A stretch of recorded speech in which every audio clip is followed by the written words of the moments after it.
Hello friends, welcome back our channel. आप सभी का आपके अपने चैनल पर स्वागत है। और आज हम बात करने वाले हैं असिस्टेंट प्रोफेसर की भर्ती के बारे में। और ऑलमोस्ट ये सभी सब्जेक्ट्स में आप देख सकते हो यहाँ पे ऑलमोस्ट सभी सब्जेक्ट्स में यहाँ पे वैकेंसी देखने को मिल जाएंगी। अच्छी खासी वैकेंसी है भाई। टोटल अगर हम बात करें तो 385 पोस्ट पे ये जो है भर्ती आई है। और सारी चीज़ों को हम डिटेल में डिस्कस करेंगे कि क्या क्वालिफिकेशन है। सैलरी काफ़ी अच्छी आपको लेवल 10 के अकॉर्डिंग मिल रही है। तो काफ़ी सारी चीज़ें हैं, आप यहाँ पर देख सकते हो। सबसे पहले एंथ्रोलॉजी, जिसमें 18 वैकेंसी हैं। SC ST SC BC UR PWD, यहाँ पे ये सारी चीज़ें आप देख सकते हो। ठीक है, कॉमर्स की 20 हैं, कंप्यूटर साइंस की 28 हैं, इकोनॉमिक्स की 20 हैं, एजुकेशन की 45, इंग्लिश के 35, जियोग्राफी की 17, जियोलॉजी की 10, हिंदी की 15, हिस्ट्री की 25, होम साइंस की 25, लॉजिक फिलोसफी की 10, उड़िया की 16, फिजिक्स की 12, पॉलिटिकल की 35, साइकोलॉजी की 15, सनातनी 2, सोशोलॉजी 25। ठीक है, टोटल जो है 385 पे जो है ये आपको मिल जाएंगी। ठीक है, अभी आ कहाँ पे रही है और क्या यहाँ पे ऑल ओवर इंडिया से आप अप्लाई कर सकते हैं, सारी चीज़ों को डिटेल में डिस्कस करेंगे। आप यहाँ पे देख सकते हो the link of online application. Online application का जो लिंक है वो 12 मार्च 2024 को शुरू हो जाएगा। अभी शुरू नहीं हुआ है। और 16 अप्रैल 2024 जो है लास्ट डेट रहने वाली है फॉर्म भरने की। ठीक है, तो 385 जो है post of assistant professor stage 1 different discipline group A of Odisha. तो यहाँ पे आपको समझ में आ गया होगा कि ये जो वैकेंसी आ रही है ये ओडिशा स्टेट से आ रही हैं। तो क्या आप ऑल ओवर इंडिया यहाँ पे एलिजिबल है और क्या क्वालिफिकेशन रहने वाली है, सारी चीज़ों को डिटेल में डिस्कस करेंगे भाई। तो और लेवल सैलरी की अगर मैं बात करूँ तो लेवल 10 के अकॉर्डिंग आपको यहाँ पे दिया जाएगा। तो सैलरी स्ट्रक्चर काफ़ी सही है। ठीक है, तो अब हम क्वालिफिकेशन की बात कर लेते हैं। Assistant professor stage 1 in arts, तो यहाँ पे ये सारी चीज़ें दे रखी हैं। कैंडिडेट बिलोंगिंग PWD 40% और मोर, ये सारी चीज़ें यहाँ पे दे रखी हैं। अगर हम एज की बात करें तो 45 से ज़्यादा नहीं होना चाहिए और 21 से कम नहीं होना चाहिए। ठीक है, और वुमेन को SC ST SC BC को जो है 5 साल का जो है एडिशनल रिलैक्सेशन है, यानी कि 50 साल। और 10 साल का रिलैक्सेशन है पर्सन डिसेबिलिटी उनको। ठीक है भाई, एजुकेशनल क्वालिफिकेशन की बात की जाए तो मास्टर आपके पास होनी चाहिए, 55% मार्क्स उसके अंदर आपके पास होने चाहिए। और ये सारी चीज़ें, और अगर आप ई कास्ट से बिलोंग करें तो 50% में भी आपका काम चल जाएगा। सेकंड है मास्टर डिग्री आपके पास है। उसके बाद नेट का यहाँ पे ऑप्शन है कि आपका नेट जो है यहाँ पे क्वालिफाई होना चाहिए। और साथ में यहाँ पे और लिखा है, यानी कि अगर नेट है तो ठीक है, नेट नहीं है तो आपके पास PhD की डिग्री होनी चाहिए।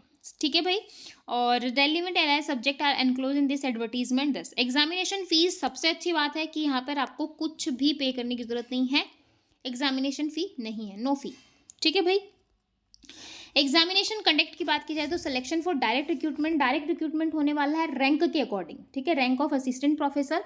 और उसके साथ ही आपको यहाँ पे शॉर्टलिस्ट किया जाएगा कि आप फॉर्म भर के भेज रहे हो, उसके बाद आपके फॉर्म्स को शॉर्टलिस्ट किया जाएगा और शॉर्टलिस्टेड कैंडिडेट को इंटरव्यू के लिए बुलाया जाएगा। ठीक है, तो काफ़ी सही है।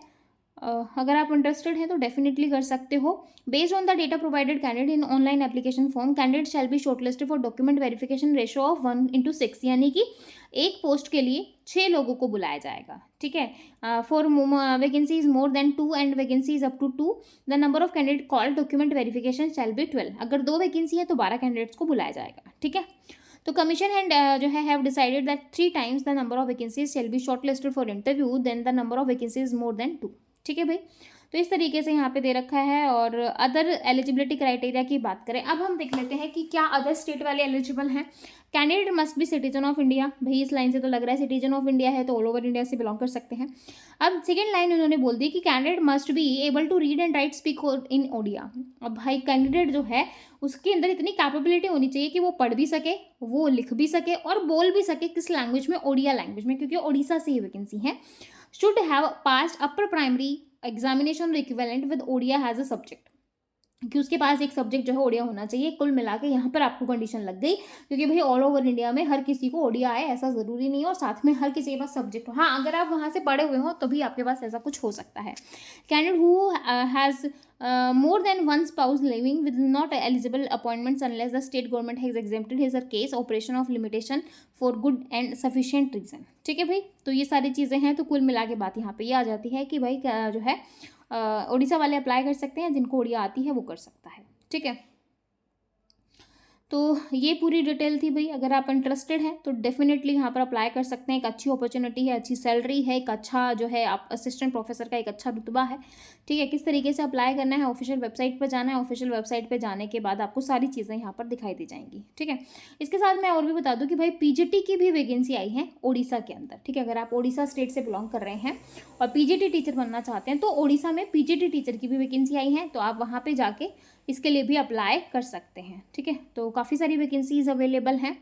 तो अभी हमने असिस्टेंट प्रोफेसर को कवर किया है। आई होप आपको वीडियो अच्छी लगी होगी। लगी है तो फिर फटाफट चैनल को लाइक कर दीजिए, शेयर कर दो जो भी, अगर आपको वैकेंसीज की लेटेस्ट अपडेट चाहिए। और चैनल पर नहीं है तो सब्सक्राइब करना बिल्कुल ना भूलें। फिर मिलेंगे नेक्स्ट वीडियो में, तब तक के लिए bye bye, take care, thank you.